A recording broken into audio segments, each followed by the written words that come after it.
I never thought I would tell this story out loud, not to my son, not to my pastor, and certainly not to strangers on a screen. But I've come to believe that silence protects the wrong people, and I've paid too high a price for my silence already. So let me tell you what happened in my house on an ordinary Thursday evening in March, when my granddaughter did something no 11-year-old should ever have to do, and why I will spend the rest of my life grateful and haunted in equal measure. My name is Walter.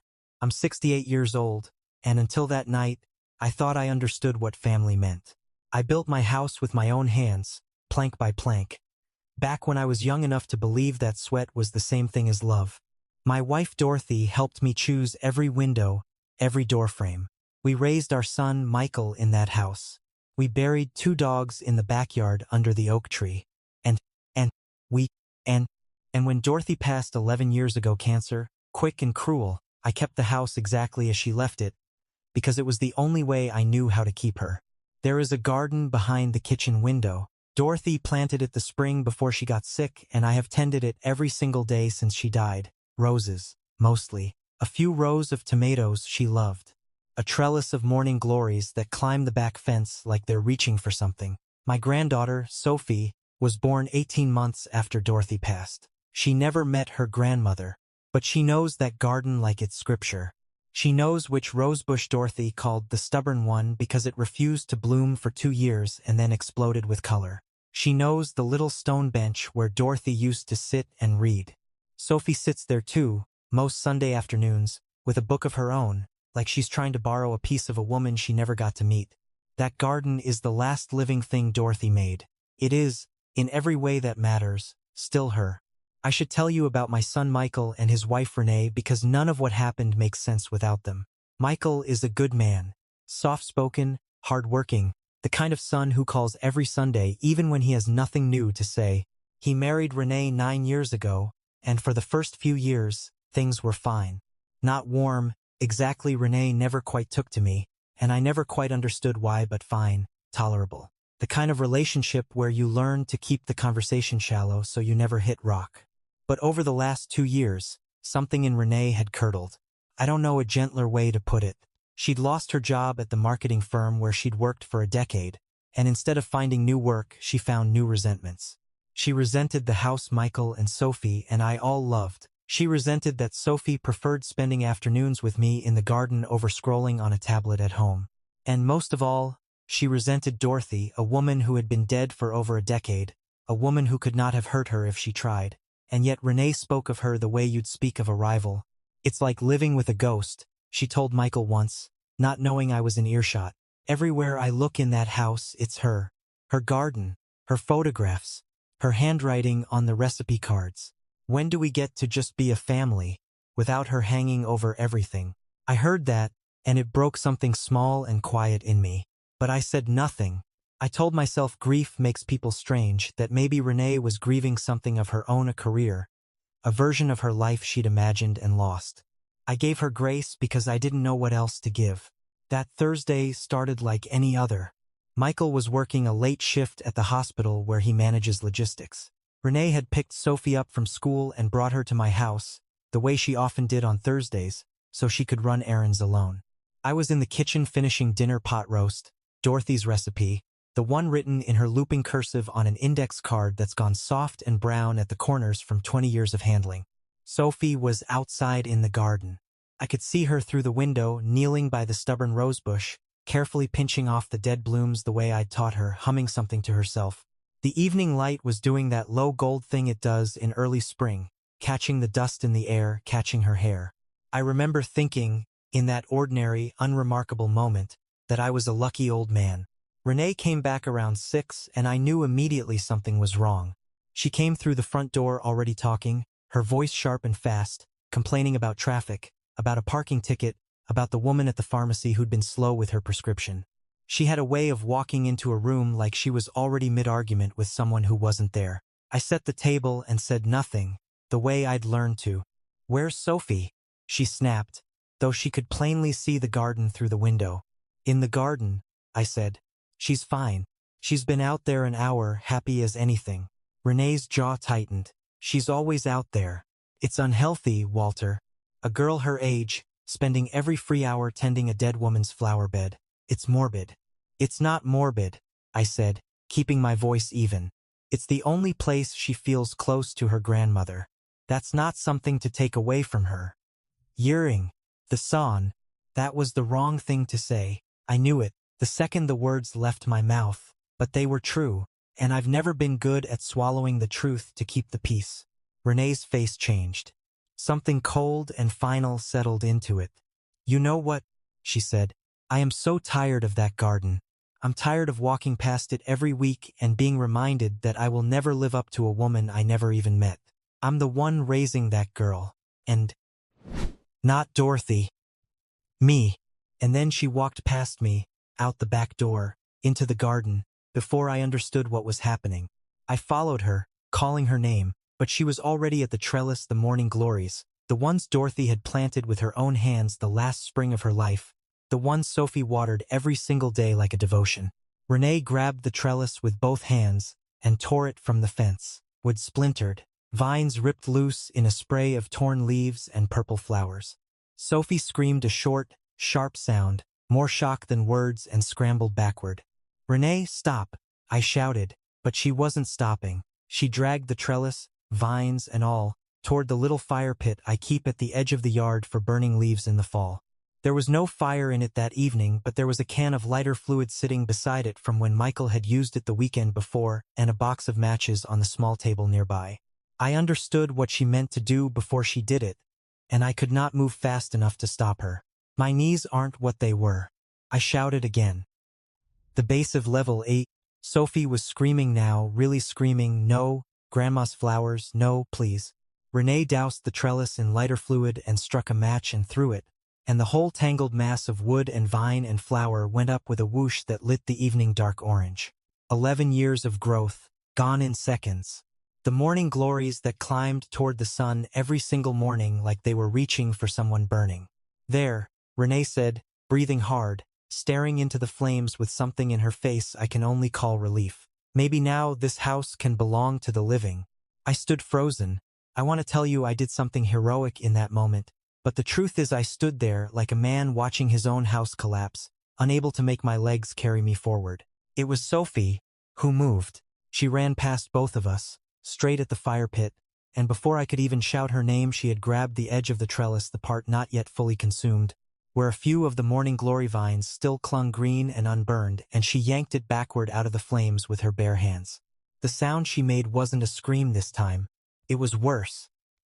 A sharp, animal gasp of pain, cut off almost as soon as it started because she was already trying to stamp out the small flames, still licking at the wood with her sneaker, still trying to save something, anything, even as her palms blistered red before my eyes. Sophie! I finally got my legs to move. I pulled her back and away from the fire pit, and she was sobbing, cradling her hands against her chest, and in her scorched fingers she was still clutching a single, miraculously unburned morning glory blossom, its purple petals crushed but whole. I saved one, she kept saying, through the tears, through what must have been agonizing pain. Grandpa, I saved one. Renee looked at her daughter's burned hands, at the tears, at the single flower, and she rolled her eyes. I will never in my life forget that. She rolled her eyes and said, for God's sake, Sophie, it's a plant. Stop being so dramatic, you'll be fine. That was the moment something in me went very quiet and very cold. Not rage, exactly. Something past rage. A kind of clarity. I did not raise my voice. I want you to understand that. I have never once, in my life, laid a hand on a woman, and I did not that night either. What I did was walk to the kitchen phone with my granddaughter's burned hands in mine, and I dialed 911, and I told the dispatcher, clearly and calmly, that a child needed an ambulance for burn injuries, and I gave our address twice to make sure they had it right. Renee's face changed when she heard me say the words burn injuries out loud to a stranger. Like hearing it named made it real in a way she hadn't let herself feel yet. You're overreacting, she said. It's a couple of blisters. Get in the car, I told her, in a voice I didn't recognize as my own. We're following the ambulance to the hospital. I will spare you the details of the ride, except to say that Sophie was remarkably brave, holding her wrapped hands in her lap, wincing at every bump in the road, and asking me questions in a small voice that broke my heart more than her injury did. Is Grandma's garden gone?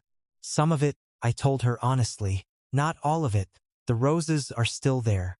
And you saved a flower, sweetheart. You saved one. Was that enough? I didn't have an answer for that one. I still don't, not really. But I told her it was enough that she tried, and that trying like that, for someone she never even met, told me everything I needed to know about who she was. At the hospital, the burns turned out to be second degree, painful but not permanent. The doctor said with proper care she'd heal without significant scarring, though her right palm would likely carry a faint mark for years, maybe forever, a thin pale line across the lifeline of her hand. Small mercy. I sat in that waiting room with my own hands shaking, replaying the whole evening, wondering how many warning signs I had let slide because I didn't want to be the difficult old man who couldn't just let things go. Michael arrived straight from his shift, still in his hospital badge, face gray with fear until he saw Sophie sitting up in the exam room, hands wrapped, sipping apple juice through a straw like the bravest, most ordinary kid in the world. He held her gently, careful of her hands, and I watched something break open in his face, not just fear for his daughter, but understanding, finally, fully, of what his wife was capable of when nobody was watching closely enough. Renee had followed us to the hospital, but she sat apart from us in the waiting room, arms crossed, jaw tight, saying nothing, offering nothing.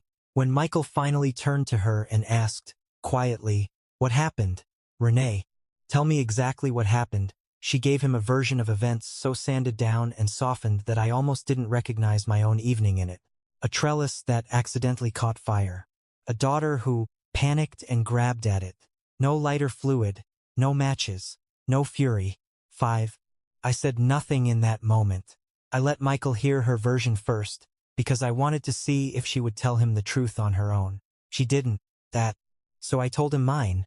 I want to be fair to Michael here, because so many of these stories make the son out to be a fool or a coward, and Michael was neither. He listened to every word. He asked me to repeat the part about the lighter fluid twice, like he was hoping he'd misheard. And when I finished, he turned to Renee, and his voice was very quiet, which with Michael has always been more frightening than shouting. "Is that true?" "He's exaggerating," Renee said. "He's always exaggerating. He's protective of that garden to the point that it's genuinely unhealthy, Michael, and you know that, and now he's turning a stupid accident into some kind of—" "Sophie," Michael said, cutting her off, kneeling in front of his daughter instead. "Sweetheart, I need you to tell me exactly what happened. Just what you saw. Can you do that for me?" And my granddaughter, 11 years old, bandaged hands in her lap, looked her mother dead in the eye and told the truth. Every bit of it. The trellis torn from the fence.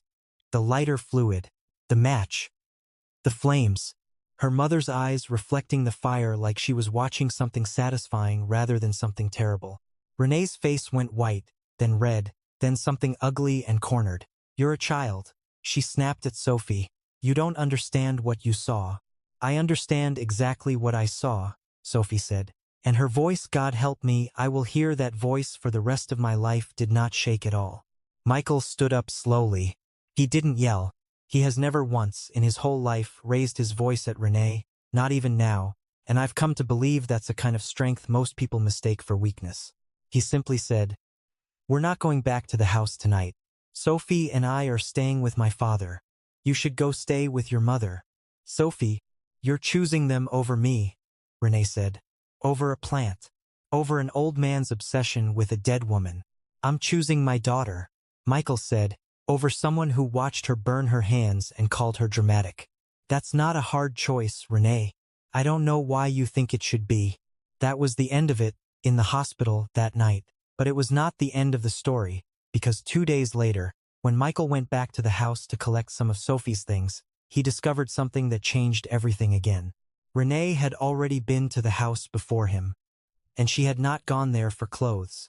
She had gone through the fireproof filing box I keep in my bedroom closet, the one with the deed to the house, Dorothy's, and my old insurance papers, and the handwritten will I drafted years ago naming Michael as sole beneficiary of the property. Pages were missing. Not the whole file, just the pages relating to the house itself, and a folder of correspondence with my lawyer that had been sitting on top. I want to be honest with you. For a moment, my first thought was simply confusion. I didn't understand why anyone would want old paperwork.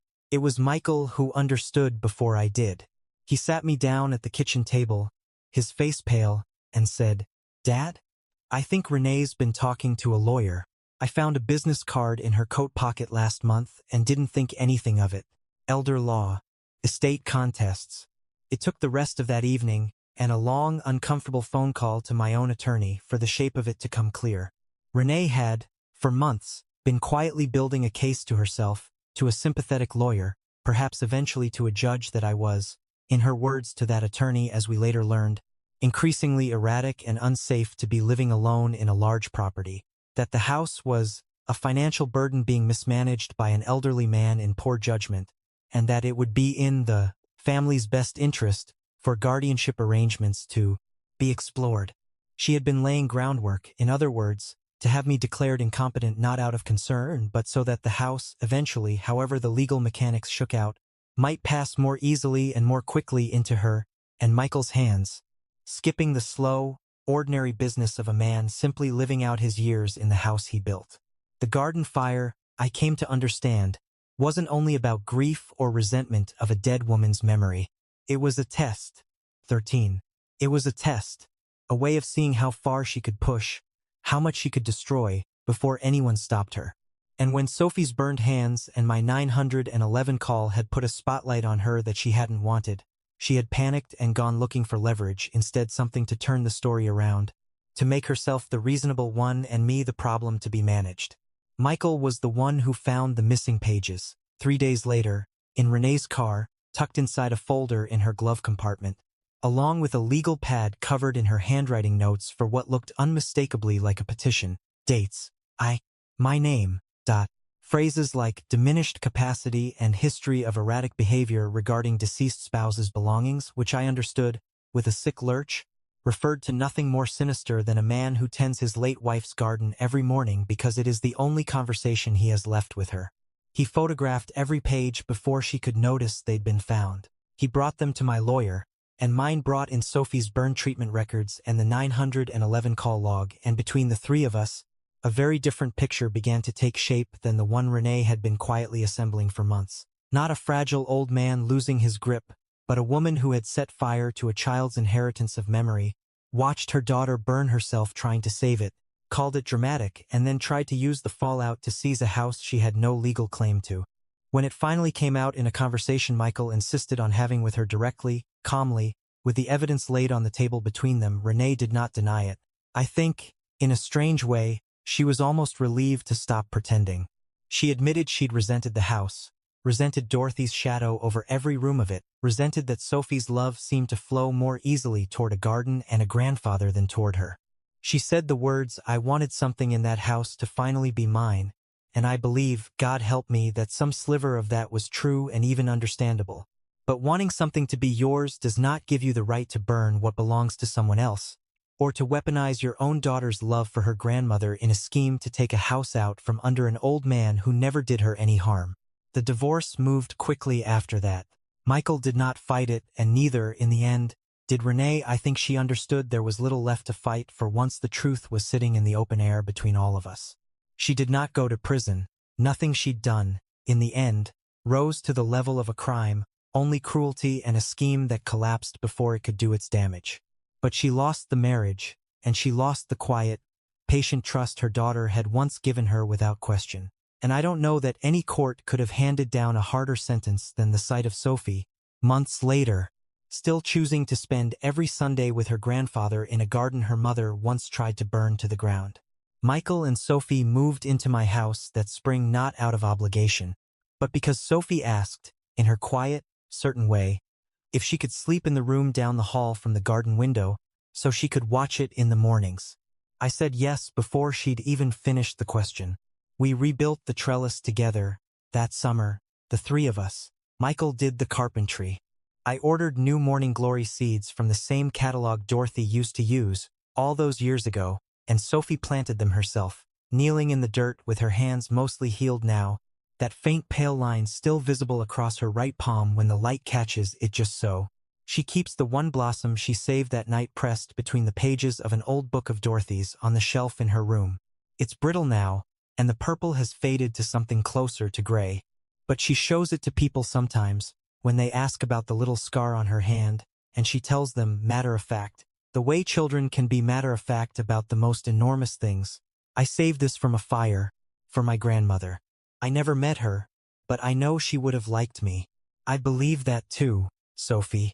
I believe that with my whole heart.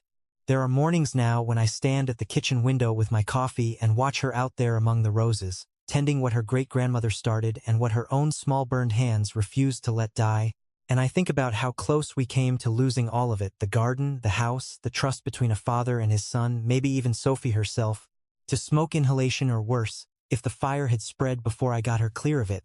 But we didn't lose it. We held on, some of us with our bare hands. And if there's a lesson in any of this, and I've turned it over in my mind more nights than I can count, it's this. The people who love you enough to run toward the fire for you are not always the ones who share your blood. Sometimes they're 11 years old, and they never even met the woman they were trying to save, and they do it anyway, because love, real love, doesn't ask whether it makes sense. It just runs.